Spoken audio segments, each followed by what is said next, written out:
दोस्तों नमस्कार। एग्जाम का अंकश चैनल पे आपका स्वागत है। मैं हूं केदारनाथ मिश्रा। दोस्तों आगामी पीसीएस परीक्षा को देखते हुए कुछ महत्वपूर्ण पुरस्कारों के बारे में जान लेते हैं। तो देखिए, सबसे पहला है भारत रत्न पुरस्कार। भारत रत्न पुरस्कार जो है वो भारत का सर्वोच्च नागरिक सम्मान है और यह पुरस्कार क्या होता है, असाधारण राष्ट्रीय सेवा के लिए प्रदान किया जाता है। किसके लिए? असाधारण राष्ट्रीय सेवा के लिए यह पुरस्कार प्रदान किया जाता है। ठीक है, अब इन पुरस्कारों की घोषणा कब की गई थी? सबसे पहले इनकी स्थापना कब हुई? तो जो इनकी स्थापना हुई तो 2 जनवरी 1954 को भारत रत्न पुरस्कारों की स्थापना की गई। ठीक है ना, 1954 को। ठीक है, और सबसे पहले 3 लोगों को यह पुरस्कार दिया गया। उसमें है, सबसे पहले है डॉक्टर सर्वपल्ली राधाकृष्णन। कौन है? डॉक्टर सर्वपल्ली राधाकृष्णन को दिया गया। सर्वपल्ली राधाकृष्णन को यह पुरस्कार दिया गया। उसके बाद सीवी रमन, भौतिक विज्ञानी जो रमन प्रभाव के जनक है, सीवी रमन महोदय को दिया गया। और तीसरा कौन थे? चक्रवर्ती राजगोपालाचारी। ठीक है ना, तो सी राजगोपालाचारी जी को दिया गया है यह पुरस्कार। ठीक है ना, तो 1954 में स्थापित यह पुरस्कार, सबसे पहले 3 लोगों को यह पुरस्कार दिया गया था। तो यह बहुत महत्वपूर्ण है। अब जान लेते हैं कि भारत रत्न पुरस्कार 2024 में कितने लोगों को दिया गया। तो 5 वर्ष बाद यह पुरस्कार दिया गया है। कितने वर्ष बाद? 5 वर्ष बाद यह पुरस्कार दिया गया है और 5 लोगों को दिया गया है। ठीक है, अब वर्ष 2024 में भारत रत्न पाने वाली 5 विभूतियां कौन सी हैं? तो उसमें एक है जननायक श्री कर्पूरी ठाकुर, दूसरे नंबर पे है लाल कृष्ण आडवाणी जी, तीसरे नंबर है चौधरी चरण सिंह, चौथे नंबर पे है पीवी नरसिम्हा राव और 5वें नंबर पे है कृषि वैज्ञानिक एमएस स्वामीनाथन। तो इन पांचों लोगों को यह पुरस्कार दिया गया है। इससे पहले वर्ष 2019 में यह पुरस्कार नानाजी देशमुख, भूपेन हजारिका और राष्ट्रपति प्रणब मुखर्जी को प्रदान किया गया था। अब चलिए इसके बारे में कुछ और तथ्य देखते हैं। देखिए, अगला जो इंपॉर्टेंट फैक्ट है इसके बारे में, देखिए सबसे बड़ी बात यह है कि यह जो पुरस्कार दिए गए हैं इनमें से 4 लोग मरणोपरांत हैं। ठीक है, 5 लोगों को भारत रत्न दिया गया है जिनमें से 4 लोग मरणोपरांत हैं। जिसमें पहले पे हैं कर्पूरी ठाकुर जी, मरणोपरांत हैं। चौधरी चरण सिंह मरणोपरांत हैं। पीवी नरसिम्हा राव मरणोपरांत है और एम एस स्वामीनाथन मरणोपरांत है। केवल लाल कृष्ण आडवाणी अभी जीवित है। ठीक है ना, लाल कृष्ण आडवाणी जी अभी जीवित है। तो इस प्रकार जो है 5 लोगों को वर्ष 2024 में भारत रत्न पुरस्कार दिया गया है। अब नेक्स्ट देखते हैं पद्म पुरस्कारों के बारे में जान लेते हैं। देखिए, पद्म पुरस्कार दूसरा सबसे बड़ा पुरस्कार है भारत का। ठीक है, अब पद्म पुरस्कार को 3 भागों में बांटा गया है। एक है पद्म विभूषण। क्या है? पद्म विभूषण है, पद्म भूषण है, पद्म भूषण है और पद्मश्री है। ठीक है, तो इन 3 हिस्सों में इसे बांटा गया है।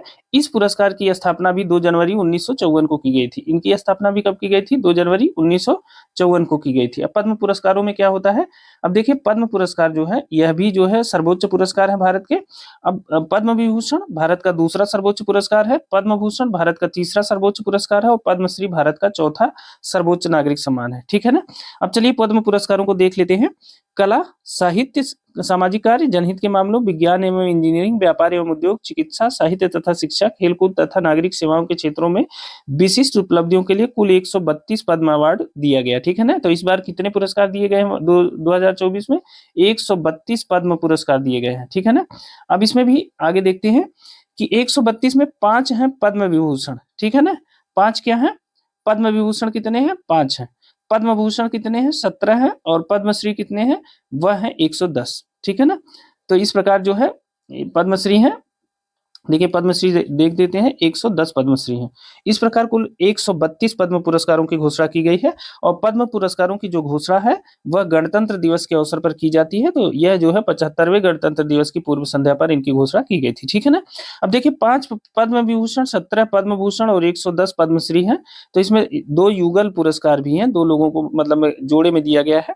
तो यह भी शामिल है इसमें। युगल पुरस्कार के तहत 2 लोगों को एक साथ दिए जाने के बावजूद इसे एक ही पुरस्कार माना जाता है, 2 पुरस्कार नहीं माना जाता। अब देखिए, पुरस्कृतों में कितनी महिलाएं हैं? 30 महिलाएं हैं, यह भी याद रखिएगा। 8 विदेशी अप्रवासी भारतीय हैं और भारतीय मूल की श्रेणी के लोग शामिल हैं। तो 30 महिलाएं हैं, 8 विदेशी अप्रवासी भारतीय या भारतीय मूल के लोग हैं और 9 लोगों को मरणोपरांत इन पुरस्कारों से सम्मानित किया गया है।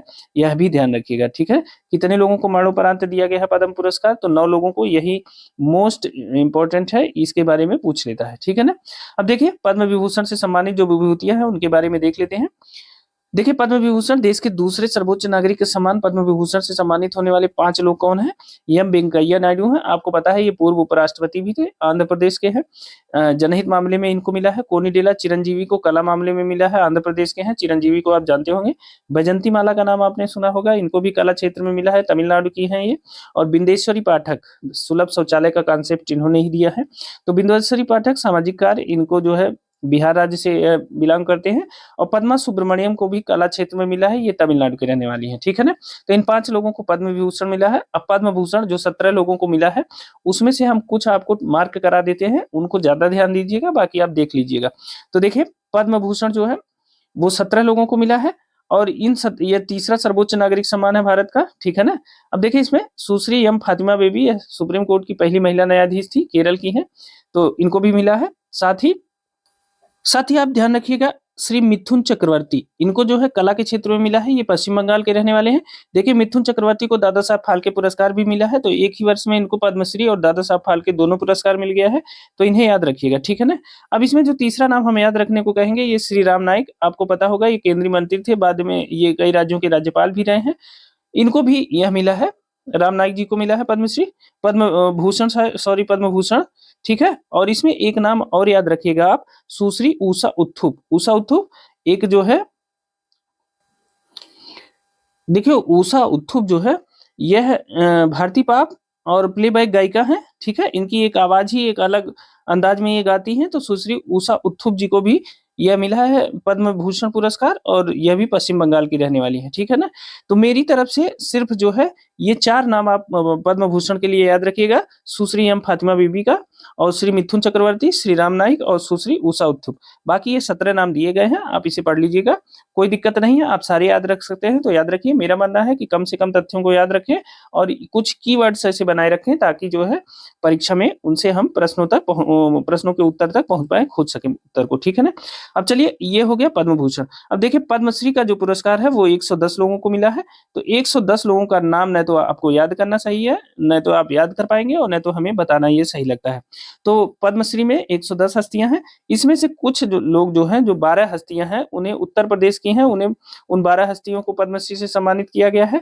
तो इन 12 हस्तियों के नाम हमने दे दिए हैं। तो पद्मश्री के जो पुरस्कार है वो 12 लोगों को उत्तर प्रदेश से भी मिला है, और एक टोटल 110 लोगों को पद्मश्री पुरस्कार दिया गया है। मुझे इसमें कोई इंपॉर्टेंट नहीं दिखता है, आपको अगर लगे कि इसमें कोई बहुत महत्वपूर्ण है तो आप उसका नाम याद कर सकते हैं। ये लिस्ट यहाँ आपके सामने दी गई है, ठीक है। तो दोस्तों, ये थे भारत रत्न पुरस्कार, पद्म पुरस्कार, पद्म पुरस्कारों में पद्म विभूषण, पद्म भूषण और पद्मश्री पुरस्कार, ठीक है। ये वीडियो आपको कैसी लगी हमें कमेंट करके जरूर बताइएगा, साथ ही अपने दोस्तों के साथ भी शेयर करिएगा। और अगर आपने चैनल सब्सक्राइब नहीं किया है तो तुरंत सब्सक्राइब करिए। और मिलते हैं अगली वीडियो में कुछ नए तथ्यों के साथ, तब तक के लिए बहुत बहुत